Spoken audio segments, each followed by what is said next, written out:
Today's lesson is on experimental and theoretical probabilities. How do you determine the relative frequency of an event? In a probability experiment, you carry out or observe an action repeatedly. Each observation of the action is a trial. Keep track of the total number of trials and frequencies of each possible outcome. You can use a ratio to find the relative frequency of a given event in the sample space of the experiments. Relative frequency of an event equals the number of times an event occurs over the total number of trials. The table shows one class's results for spinning the spinner 40 times. What is the relative frequency of the event spin a number less than 4? If we look at our table, we have our outcome as being 1, 2, 3, 4, and the frequency as 10, 12, 4, and 14. So we are first going to look for the relative frequency of the event spin a number less than 4. 3, 2, and 1 are all numbers less than 4. So that means we need to add these three numbers together to determine the total number of frequency. 10 plus 12 plus 4 is going to give us 26 possible outcomes for spinning 1, 2, and 3. 26 goes over the number of trials, which is 40. We can simplify 26 40ths. They're both even numbers, so they share a common factor of 2. We can divide by 2. 26 divided by 2 is 13, and 40 divided by 2 is 20. So 13 20ths is the relative frequency of spinning a number less than 4. The table shows one class's results for spinning the spinner 40 times. Letter A. Suppose the class spins the spinner 40 more times. Do you expect the relative frequency of the event spin a 2 to change or to remain the same? Letter B. Suppose the class spins the spinner 400 times in all. Is there a value that you expect the relative frequency of the event spin a 2 to be close to? Explain.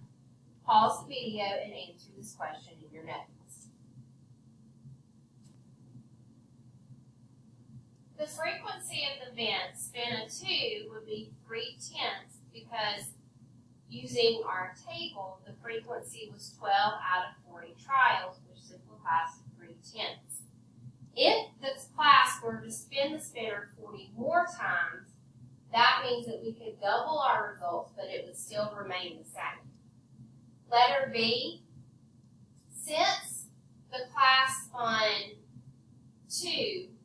40 or out of 40 times, 3/10 of that time, if we multiply that to get our result of 400 times, 10 times 40 is 400.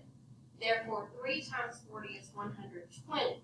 So we could expect that the relative frequency of the event spin a 2 when spun 400 times would be about 120 times.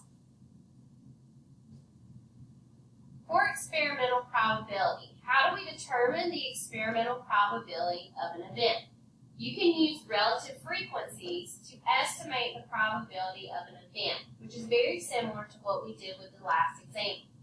A probability found this way is called experimental probability. The greater the number of trials, the closer the experimental probability will be to the actual probability of the event. So using experimental probability, we find the probability of the event by writing a ratio of the number of times the event occurs over the total number of trials.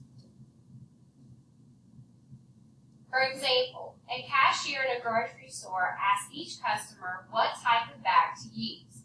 The table shows how many customers requested each type of bag during the cashier's 3-hour shift.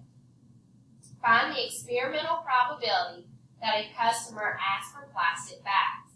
Write the probability as a fraction and a percent, and then round to the nearest percent.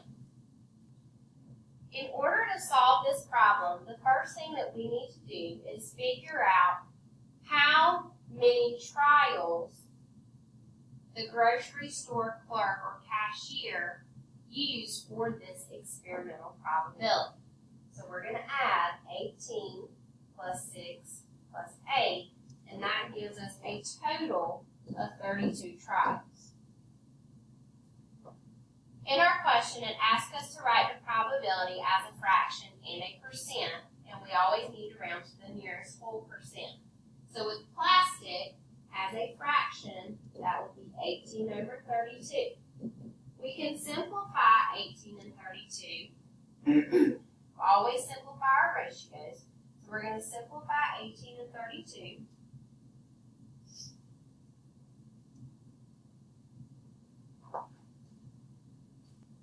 Our least common or greatest common multiple that they have in common is 2. So 18 divided by 2 gives us 9. When we divide 32 by 9, or by 2, it gives us 16. So 9/16 would be our fraction in simplest form. We then have to change our fraction into a percent. So we're going to first change it into a decimal and then change it into a percent. If we divide 9 by 16, that gives us 0 and 5,625 10,000ths. We then have to convert that into a percent, so we move our decimal twice to the right, and that's going to be about 56%. For paper, our fraction is going to be 6 over 32. Again, we can simplify this fraction. 6 divided by 2 is 3. 32 divided by 2 is 16, so that will be 3/16. When we write 3/16 as a decimal, that would give us 0 and 1,875 10,000ths. We're then going to change this into a percent, so we move it twice to the right, and that's going to be about 19%. Our final fraction will be 8 out of 32. We can simplify this. We know that the greatest common factor that they have is 8. So we're going to divide. 8 divided by 8 is 1. 32 divided by 8 is 4. So that would be 1/4. 1/4 as a decimal is 2500ths. We change that to a percent, and that gives us 25%. We also can tell that our answer is correct because if we add 56 plus 19 plus 25, that gives us 100 total percent. So that tells us that we solved our problem correctly. For this question, find the experimental probability that a customer will bring reusable bags. So we first need to figure out the number of customer requests that are reusable bags, and that's going to be 8.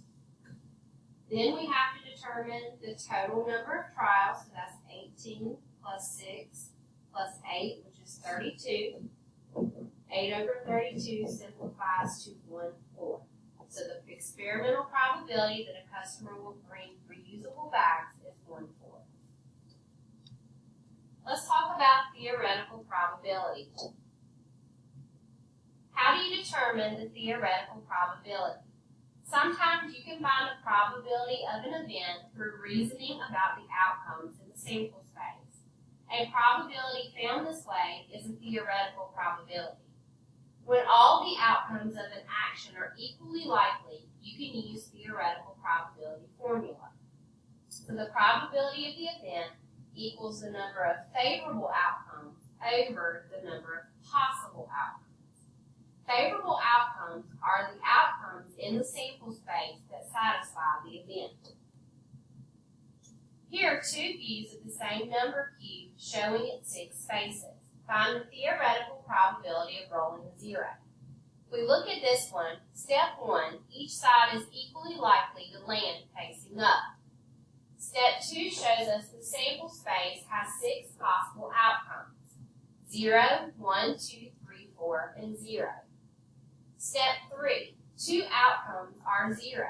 And then step 4 is finding the probability.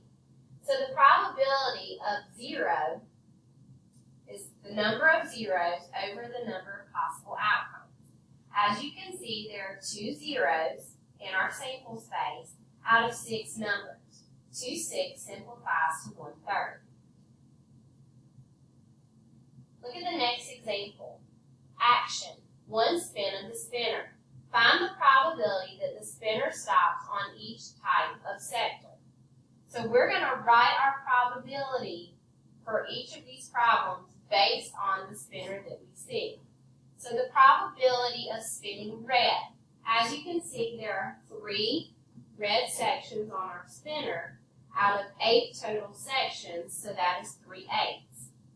A number less than 10, well, all of these numbers are less than 10 because 8 is our greatest number. So that is 8/8, which is 1 whole. The probability of red with an odd number. There's only one number that is red and odd, so that is 1/8 as our probability. The probability of selecting yellow, well, as you can see on our spinner, none of the colors are yellow, so the probability is 0. The probability of spinning green, there are 2 out of 8 that are green, and that simplifies to 1/4. And the probability of blue with an odd number. We have a blue 7 and a blue 5, so that is 2 out of 8, which simplifies to 1/4. This is theoretical probability. Suppose you choose a button at random from this bag of buttons. What is the probability of choosing a blue button? As you can see, there are 1, 2, 3, 4, 5, 6 blue buttons out of 1, 2, 3, 4, 5, 6, 7, 8, 9, 10, 11, 12 buttons. 6/12 simplifies to 1/2, so there's a 1/2 probability of choosing a blue button. What is the probability of choosing a 2-hole button? So if we look at our buttons, there's 1 that has 2 holes, 2, 3, I believe that's the 4th one, so that is 4 out of 12 buttons that have 2 holes. 4/12 simplifies to 1/3. The spinner is divided into 2 unequal sectors. The outcomes for red and blue are not equally likely. Explain how you can use the theoretical probability formula to find the probability of spinning red. Imagine dividing the spinner into 4 equal sectors, 1 blue and 3 red. So the probability of red is the number of red outcomes over the total number of outcomes. Now there are 4 equally likely outcomes allowing you to use theoretical probability, so 3/4 would be our theoretical probability of spinning red. Will a baby be a boy or a girl? Our sample space is 1 boy and 1 girl. If the outcomes, boy and girl, are equally likely, then the probability of a boy, the number of boys in the sample space, which is 1, over the number of possible outcomes, which is 2, is 1/2 or 50%. Theoretical probability is based on reasoning about equally likely outcomes in a sample space. It compares the number of favorable outcomes to the number of possible outcomes. Experimental probability is based on observing outcomes of repeated trials of an action. It compares the number of times the event occurs in the total number of trials.